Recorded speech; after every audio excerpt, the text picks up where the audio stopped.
Hello everyone. We are here today to learn two passive pranayamas. The first one is Dirga Pranayama, or the three-part breath, and the other one is Nadi Sodhana. So first of all, we're going to start talking about the proper alignment we have to have for our pranayama practice. So it's very important to keep the spine straight, like now, and the chest open, and sit in the most comfortable position, for which we have few options. We have the first option, Sukhasana, or the easy pose, where we just sit aligning, putting our ankles below our knees in both sides, and we just don't put it too close. We keep the space there to keep the energy flowing in that area. And the second one we have is Siddhasana, or the auspicious pose. In this one, we put in one of the heels close to the pelvis, and the other one at the top, both heels align. And the spine always has to be straight.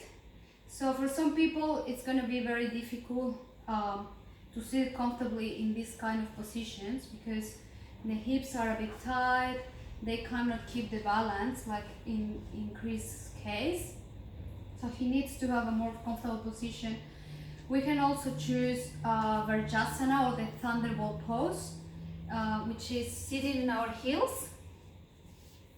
So we're gonna try this position with Chris, and if he feels comfortable and he can keep the balance and the proper alignment, we can choose this position today.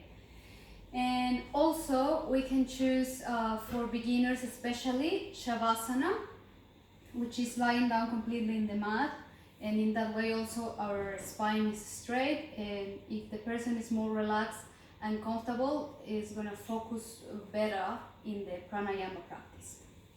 So we also have different props that we can use for the pranayama practice. There is like a block, strap, and a blanket, and we can also use normal chair, so to rest our back there and to be comfortable. And it's important to put the feet on the ground in the chair, so in that way we have also the 90 degrees on the knees, and the most important part is keeping the spine straight and be comfortable.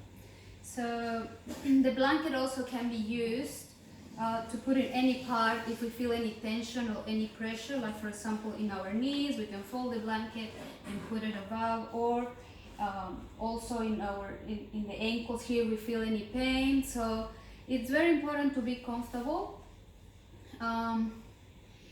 Also we can use the strap. So for example, we can use sometimes the recline bone angle pose, or the Supta Baddha Konasana, which is lying down and with the legs open, and to keep it like open and hold it, we can use the strap as well.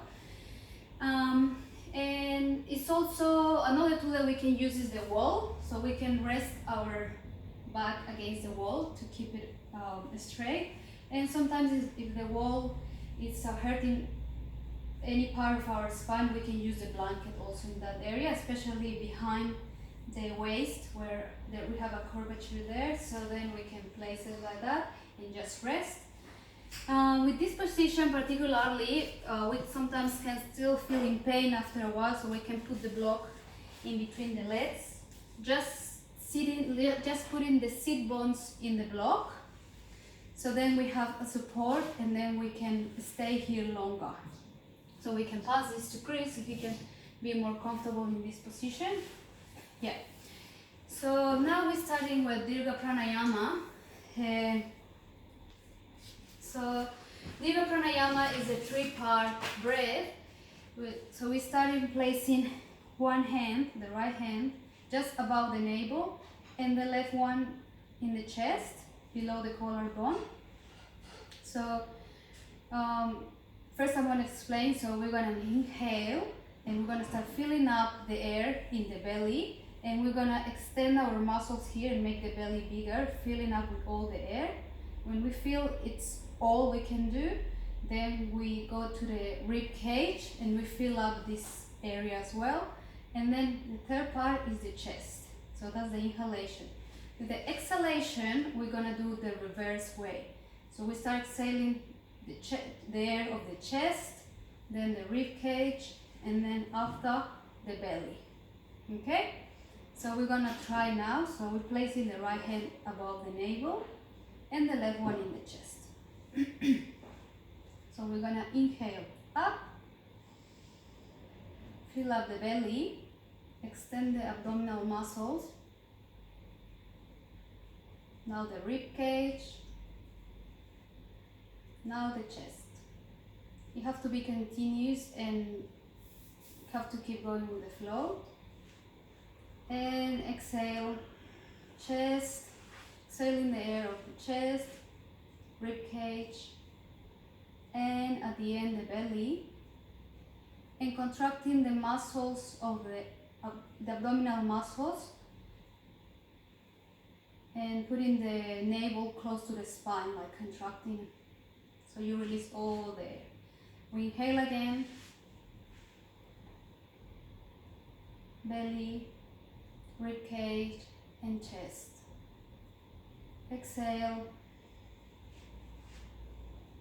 chest, rib cage, and belly at the end.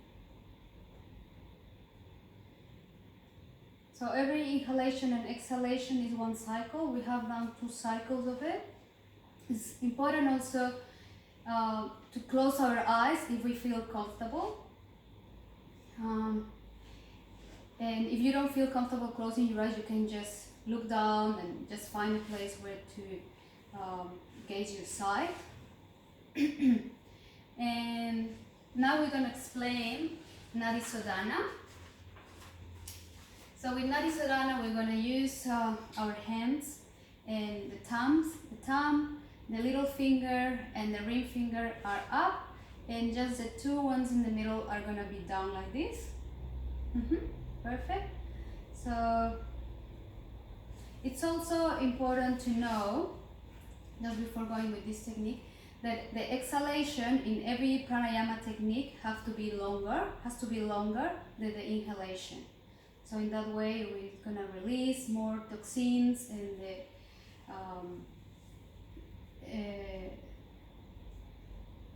so in that way we're gonna release more toxins of our body. So then we're gonna start with this technique. So we're gonna do a radio of 4 seconds inhalation, 5 seconds retention, and 6 seconds exhalation. You can choose any radio as long as the exhalation is longer than the inhalation. And also you have to feel comfortable, so you don't have to feel like you're doing too much effort. So you have to feel like pushing yourself a little bit, maybe in the retention, because it's uncomfortable for everyone. But then after a while, you're gonna start feeling more and more comfortable, and then you're gonna start like increasing the radio, and well, that's the main idea of the practice. So we're gonna start with our first cycle of Nadi Sodhana. So we're placing the thumb in our right nostril, and these 2 are gonna be ready to close the left, but when I indicate you, okay? So we're gonna inhale through the left nostril, inhale. Close the left nostril, and retention for 5 seconds. 5, 4, 3, 2, 1. Open your thumb to the right nostril and exhale to the right nostril for 6 seconds. 6, 5, 4, slowly, 3, 2, 1. Now we inhale for 4 seconds through our right nostril. Close the right nostril and retention for 5 seconds. 5, 4, 3, 2, 1. Open your left nostril and exhale for 6 seconds. 6, 5, 4, 3, 2, 1. So that's one cycle of our Nadi Sodhana practice, and we can go up to 10 cycles. So then in that way we practice in at least 15 minutes of our daily pranayama practice. And after the practice, after the 15 minutes, try to relax your body sitting in the same position, and just with your eyes closed if you feel comfortable, and just bring the focus to the inner energy that has been generated with this practice. So I hope it's everything clear, and thank you for watching this video.